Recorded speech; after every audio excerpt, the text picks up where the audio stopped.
2026년 6월 30일 화요일 새벽 예배에 동참해 주신 모든 분들께 진심 어린 감사를 드립니다. 오늘은 나훔서 3장 12절 19절 말씀으로 심는 대로 거두는 징계의 심판에 대해서 말씀을 나누려고 합니다. 오늘 본문의 말씀은 나훔서의 마지막 부분입니다. 이제 니느웨를 향한 하나님의 최후의 심판이 선언되고 있습니다. 하나님께서는 정말 오래 참으셨죠. 그리고 그들이 돌아오기를 기다렸고 또한 회개를 촉구했습니다. 그러나 끝내 니느웨는 자신들의 행한 죄의 열매를 자신들이 스스로 거두게 되었습니다. 여러분, 이것이 말하는 성경의 공의라고 말할 수가 있습니다. 성경 갈라디아서 6장 7절 말씀 보시면 사람이 무엇으로 심든지 그대로 거두리라는 말씀이 나오죠. 이 말씀을 우리가 볼 때에 하나님의 심판이라는 것은 보복이나 인간적인 감정이 아닙니다. 자기 자신이 심은 죄의 결과를 거두게 되는 공의로운 징계인 것입니다. 이런 면에서 오늘 본문의 말씀을 두 가지로 보면 먼저 12절과 17절에서 하나님을 떠난 성읍의 결국입니다. 마지막이에요. 어떻게 될까요? 무너질 수밖에 없죠. 12절 말씀에서 하나님은 니느웨를 처음 익은 무화과 열매다 이렇게 비유를 하십니다. 여러분, 처음 익은 무화과 열매는요, 살짝만 흔들리면요 그냥 떨어져요. 그래서 첫 열매는요 굉장히 아슬아슬합니다. 그래서 첫 열매의 결실을 잘 거두어야 돼요. 그렇기 때문에 첫 열매는 조심스러워요. 그래서 첫 열매는 흔들기만 하면 그냥 떨어지게 돼 있어요. 이 말을 다른 말로 말하면 겉으로는 강하고 견고해 보였던 니느웨가 하나님께서 이미 무너진 성과 같은 모습으로 보여줬다고 말씀하고 있어요. 그래서 처음 익은 무화과 나무 열매, 흔들면 떨어지는 열매와 같다 그랬어요. 여러분, 실제로 이 아수르의 니느웨가 그랬을까요? 그렇지 않았잖아요. 초롱성의 성벽이었고 그 군대는 너무 강했습니다. 뿐만 아니라 그 누구도 대적할 수 없었고 그들로 인해서 얼마나 많은 주변의 열방들이 피해를 입고 아픔을 당하고 상처를 당한지 몰라요. 그런데 그런 성읍이 이제 처음 익은 무화과 열매에 비유되고 있습니다. 이 말을 다른 말로 말하면 하나님의 보호하심이 없다면 가장 강한 성이라 한다 할지라도, 두터운 성이라 한다 할지라도, 견고한 성이라 한다 할지라도 모두 다 무너지게 된다.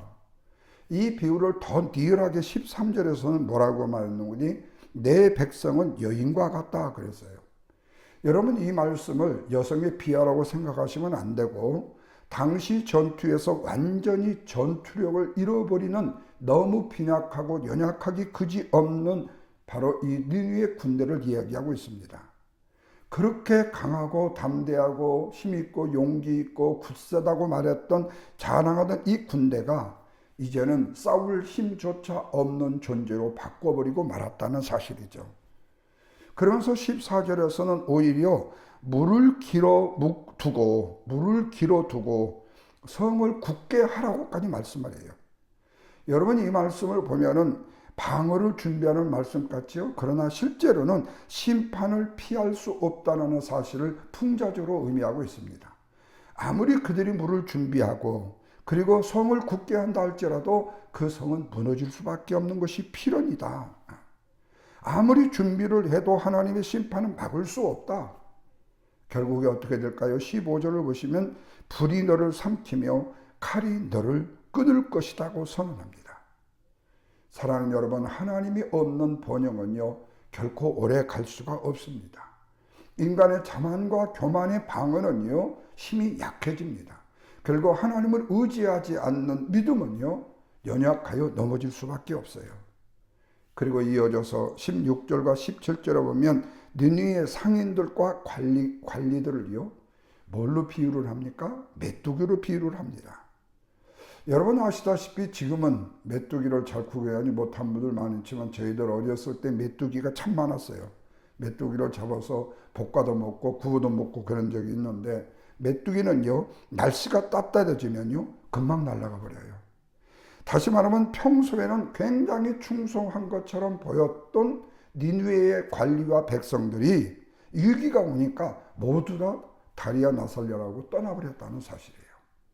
여러분, 이게 바로 인지의 상정이에요. 사람이 어려울 때 그 어려움을 지키기 위해서 방황을 피고 함께 마음과 뜻이 합하여 함께 하나가 된다는 게 참 어려워요. 그래서 우리가 그 사람의 됨됨이와 그 본심은요, 어려운 위기 때 알아볼 수가 있어요. 고난과 고통이 있을 때 알아볼 수 있어요. 일반적으로 모든 사람들은 위기와 어려움이 당하면 모두가 떠나요. 예수님이 잡히시니까 제자들이 다 떠나버렸던 것과 똑같아요. 그러나 정작 믿음으로 강하게 나아가기를 원하는 믿음의 사람은요, 위기일수록 더욱더 하나님 앞에 가까이 모이고 하나님과 함께하고 하나님의 마음으로 함께 동화가 되어져요. 이게 바로 특징이에요. 여러분, 이런 일들은 교회 공동체뿐만 아니라 직장의 공동체, 가정의 공동체도 마찬가지예요. 이 말이 무슨 말이냐면 세상에서 얻은 명예와 권력이라는 것은 어려움과 시련 앞에서 끝까지 그 사람을, 그 관계를, 그 문제를 지켜주지 못한다는 거죠. 여러분, 이 사실이 비록 지금 아수르의 니느웨의 문제이겠습니까? 저와 여러분의 삶의 문제도 마찬가지라는 거예요. 저와 여러분이 가졌던 재산이 아무리 세상적으로 크고 많고 위대한 재산이라 할지라도, 아니요, 저와 여러분이 가진 지위가 높고 위대하다 할지라도, 또 인간의 관계가 너무 형통하고 너무 잘 된다 할지라도 결코 하나님보다 앞서서는 안 된다는 거예요. 이 모든 것의 가장 우선순위를 하나님께 두라는 거예요. 그래야만이 우리가 하고자 하는 일, 우리가 하는 일들이 주 안에서 형통해질 수 있다는 말씀의 교훈입니다.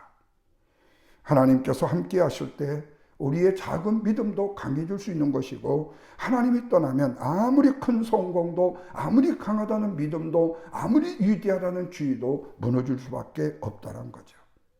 그래서 여러분, 성도의 진정한 안전은요, 세상적인 힘에 있는 것이 아니죠. 권력이 있는 것이 아니고 재물이 있지 않습니다. 오직 하나님 안에 있다는 사실을 믿으시기 바랍니다. 두 번째로 18절과 19절을 보면요, 교만한 왕국은 결국 반드시 심판을 받는다 그래요.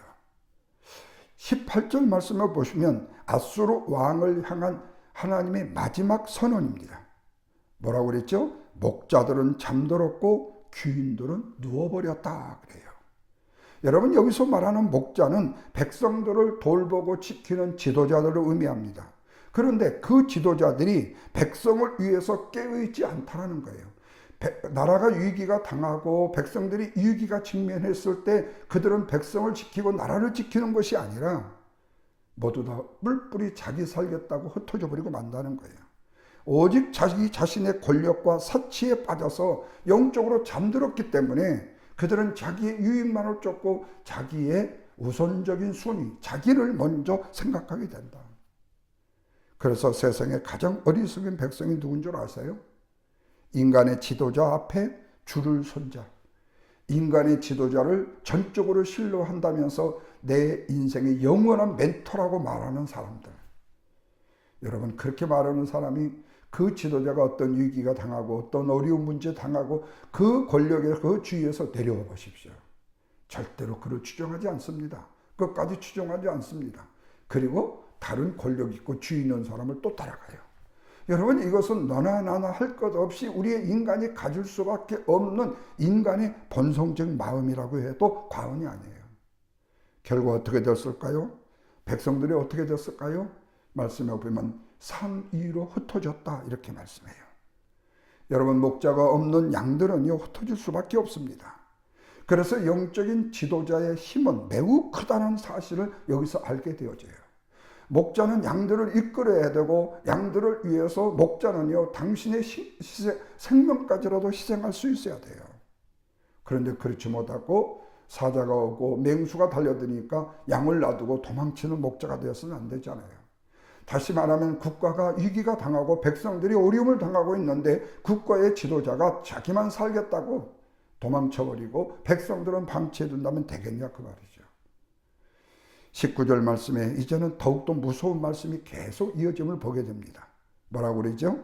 내 상처는 고칠 수 없고, 내 상처는 고칠 수 없고, 내 부종은 중하다. 부은 것은 중하다. 이제는 회복의 기회는 끝났다. 더 이상 회복할 수 있는 가능성이 없다. 더 이상 만회할 수 있는 기회도 없고 회복할 수 있는 기회가 없다. 하나님이 지금 동안 회복의 기회를 주셨고 그들을 회개할 기회를 주셨는데 끝내 거절한 결과가 뭐라고요? 바로 상처는 고칠 수 없고 부종은 중하다고요. 그러자 주변의 어느 나라가 니느웨 멸망의 소식을 듣고 어찌할까요? 박수를 치는 거예요. 너무 기뻐하는 거예요. 왜? 우리가 저들 때문에 얼마나 괴로움을 당했고 얼마나 아픔을 당했냐 이거예요. 저들이 언제 멸망할까 했는데 정말로 진짜 망한다는 거예요. 그러면서 하나님은 그 이유를 이렇게 말씀해요. 누가 너희들의 악행을 늘 당하지 않았느냐고요. 이 말은 뭐예요? 밥 먹듯이 이웃나라들을 악행을 저질렀고 약한 자들을 핍박했고 그들에게 포악을 일삼았다는 거예요. 그리고 많은 민족들에게 수없는 고통과 아픔과 시련을 주었다는 말씀입니다. 그러므로 그들은 심은 폭력이 자기 자신에게 돌아왔다는 사실을 그들이 지금 느끼고 있는 거예요. 이것을 뭐라고요? 우리는 거듭거듭 말씀드리지만 하나님의 공의인 것입니다. 그렇습니다. 여러분, 지도자는요 자신만을 위해서 존재하지 않습니다. 가정의 부모도 그렇고 교회의 직분자도 그렇고 교회를 사역을 감당하는 목회자도 그렇습니다. 모두 다 하나님 앞에서 맡겨진 양떼를 돌보는 청지기에 불과합니다.